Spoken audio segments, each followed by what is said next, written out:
आजचे important current अफेअरचे topic बघणार आहोत. बघा, पहिला जो टॉपिक आहे इंडियन इकॉनॉमीशी रिलेटेड आहे. काल आपण बघितलं असेल की UAEचे जे सुलतान आहे ते भारत भेटीवर आले. 2 दिवसांचा त्यांचा दौरा आहे. मग इंडियाचा आणि UAEचे काय रिलेशन्स आहे त्याचं आपल्याला बघा GS3मध्ये पण आहे आणि GS2मध्ये 2 ठिकाणी आपण कव्हर केलेला आहे. मग आपला काय काय अँगल असला पाहिजे आन्सर रायटिंगमध्ये तो दिलेला आहे.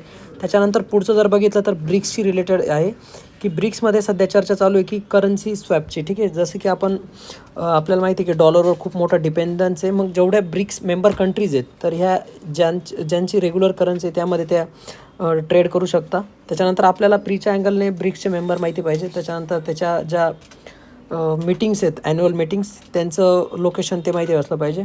हा एक परत टॉपिक आपण कवर केलेला आहे UAEचा डबल. त्याच्यानंतर पुढे जर बघायला गेलं तर बघा, इलेक्शन कमिशन ऑफ इंडिया आहे. ठीक आहे, तर एक इंटरनॅशनल कॉन्फरन्स घडत असते democracy and election management related. तर तिथं आपलं पण इलेक्शन कमिशनचे जे असतात मेंबर्स ते पण तिथं पार्टिसिपेट होत असतात. तर ही पण एक गोष्ट लक्षात ठेवायची आहे. त्याच्यानंतर जर पुढे बघायला गेलो तर नवीन एक आपल्याला स्टेट ऑफ मॅटर सापडलेली आहे.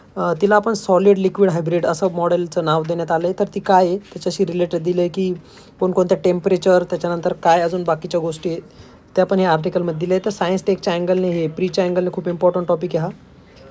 आणि जर लास्ट वन बघायला गेलो तर बघा, आजच्या वर्ल्डमध्ये काय काय चॅलेंजेस आहे आणि आपण त्याला कुठे जाऊ शकतो. मग स्मॉल टेबल्स आणि बिग डिव्हिडन्स म्हणजे कोणत्या कंट्रीसोबत आपण जसं की ब्रिक्स झालं आपलं, आपण बघतो की आपण मल्टीपोलर वर्ल्डकडे शिफ्ट होतो आहे ना की युनिपोलर वर्ल्डकडे. आणि बायलॅटरल जे रिलेशन आहे हे पण इम्प्रूव्ह करायचा प्रयत्न करत असतो. तर एवढे सगळे आजचे इम्पॉर्टंट आर्टिकल. धन्यवाद.